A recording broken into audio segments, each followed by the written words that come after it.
Caros colegas do grupo de estudo Alfa Curso, vamos aqui a mais uma videoaula. Dessa vez explicando o assunto fração geratriz. Como achar a fração geratriz de uma dízima periódica. Primeira coisa, o que é uma dízima periódica? Dízima periódica é aquele númerozinho que quando você vai na calculadora e faz uma divisão, ele aparece repetido após a vírgula. Veja aí, 14 dividido por 9, 1,55555. Dízima periódica é esse númerozinho que aparece após a vírgula, ok? 5555 é uma dízima periódica. Então se eu pego lá, por exemplo, 1 dividido por 3, percebe que aparece 3333 após a vírgula, ok? Então se eu pego lá e divido assim, ó, 4 dividido por 9, 0,444. Isso é uma dízima periódica, ok? Se eu pego lá 31 dividido por 99, 0,313131. Então esse número que se repete após a vírgula se chama período. E esse número com vírgula e repetição periódica se chama dízima periódica.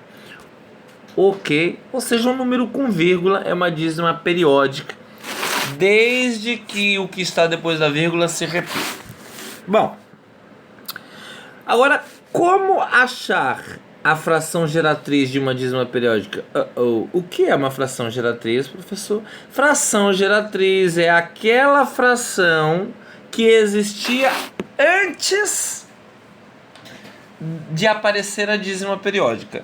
Por exemplo, nós verificamos na calculadora que 1 dividido para 3 dá 0,3333, ok?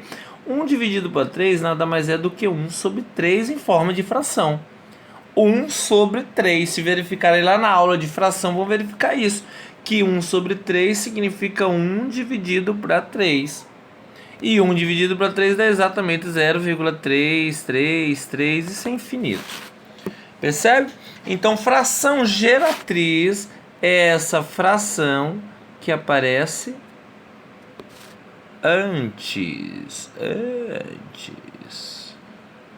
Geratriz. Fração geratriz é essa fração que aparece antes da divisão que gera a dízima periódica. Ok? Ou seja, a fração geratriz é aquela que dá origem a uma dízima periódica. O que estava antes da dízima é a fração geratriz. Ok? Bom, vamos verificar uma dízima periódica simples. Dízima periódica simples, assim como esse meu exemplo, 03333, é aquele período que repete só o mesmo tipo de número. Veja aqui, exemplo A, 0,2222. Verifique que o período é 2. O número que se repete é o número 2. Tá vendo só? Vamos ver um outro exemplo. Vamos ver um outro exemplo. Aqui, olha só, o período é 4, o número que se repete é o número 4. Nesse outro exemplo, o período é 31, o número que se repete é o número 31. Então, quando repete um tipo só de número, isso se chama dízima periódica simples. Tá vendo que o número que repete aqui é só o número 5. Então, isso é uma dízima periódica simples. Professor, e quando é uma dízima periódica que não é simples? Quando é uma dízima periódica composta?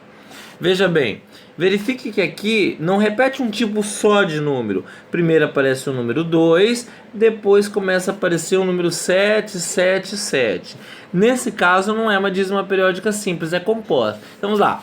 Dízima periódica simples quando aparece um tipo de número só, após a vírgula. Dízima periódica composta quando aparece mais de um número diferente após a vírgula. Aí esse primeiro número, no caso aqui o número 2, ele vai ser chamado de anteperíodo e O número 7, que fica se repetindo, é que se chama de período, ok? Então, antiperíodo vai ser o número que vem antes da repetição, e a repetição em si é chamada de período, ok? Vamos lá então. Agora, respondendo a pergunta, como achar a fração geratriz de uma dízima periódica, ou seja, como achar a fração que existia antes de existir a dízima periódica? Vamos à resolução. O processo é bastante simples. O primeiro passo vai ser você pegar essa dízima e igualar ela a x. Então vamos chamar que x é igual a 0,2222.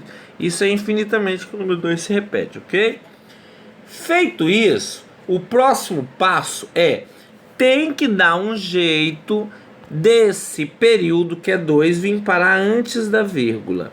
Ou seja, o que eu quero escrever aqui não é 0,222. O que eu preciso escrever é 2,222. É esse o número que eu quero escrever. Então, o objetivo é fazer com que o período, que no caso é o número 2, venha parar para antes da vírgula. Venha para a esquerda da vírgula. Igual eu escrevi aqui em verde.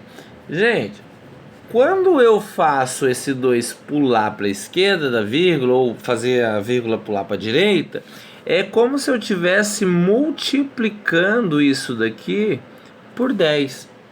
O fato é que se eu multipliquei por 10 na direita, eu tenho que multiplicar por 10 também na esquerda.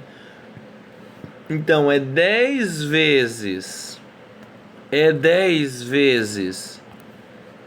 x na esquerda e 10 vezes 0,222 na direita. Então o que você tem que pensar? Tem que pensar o seguinte: se o período for um número só, aqui o período é um número só, aqui o período é só o número 2.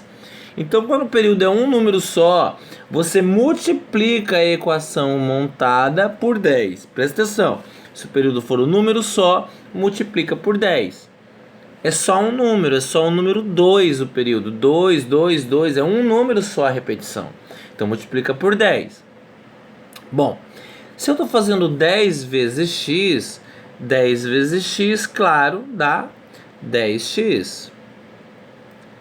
Igual 0,222 vezes 10 é 2,222. Isso é infinito, não importa quantos números você repita. Podia repetir um só que estava bom. É igual pensar assim: se você tem 22 centavos vezes 10, tu vai ter R$2,20, ok? Bom, agora eu pego essa nova equação, que é 10x igual a 2,2222, e subtraio essa nova equação da primeira equação, que era x igual a 0,222, ok? Olha que moleza que vai acontecer aqui. 10 tira 1, fica 9x. 2,22 tira 22, sobra só 2. Por fim, x é igual a 2 dividido por 9, porque esse que está multiplicando passa dividindo. Logo, a fração geratriz é 2 nonos. O que isso significa, professor? Significa que se eu pegar 2 e dividir por 9, o resultado será exatamente 0,2222, ok? Se eu pegar 2 e dividir por 9, o resultado será 0,222. Pode tirar a prova real na calculadora. 2 dividido por 9, 0,222. Ok. Vamos à letra B. Perceba que é a mesma coisa. O período é 4. Se o período é um número só, então eu tenho que pegar a equação original que eu vou montar, que é x igual a 0, 4, 4, 4. Só tem um número no período, só o número 4. Então eu tenho que multiplicar ambos os lados por 10, né? Eu vou pegar aqui o 0,444, vou fazer vezes 10 e vou pegar o x e vou fazer vezes 10. Se eu estou multiplicando os dois lados por 10, o que vai acontecer é que embaixo eu vou obter 10x na esquerda e na direita esse 4 pula para cá, virando 4,44. 4, tanto faz. O próximo passo é subtrair a equação inicial, x igual a 0,444, da nova, 10x igual a 4,444. Então, 10x menos x vai ser 9x também. Aqui, claro que 4,44 menos 44 vai sobrar só 4. Nesse caso, x foi 4 dividido por 9. Isso significa que se pegar 4 e dividir por 9, vai ter que dar exatamente 0,4444. O que faz muito sentido, porque se 2 dividido por 9 deu 0,222, o dobro de 2 dividido por 9 tem que dar o dobro de 0,222. Beleza? Já já eu continuo.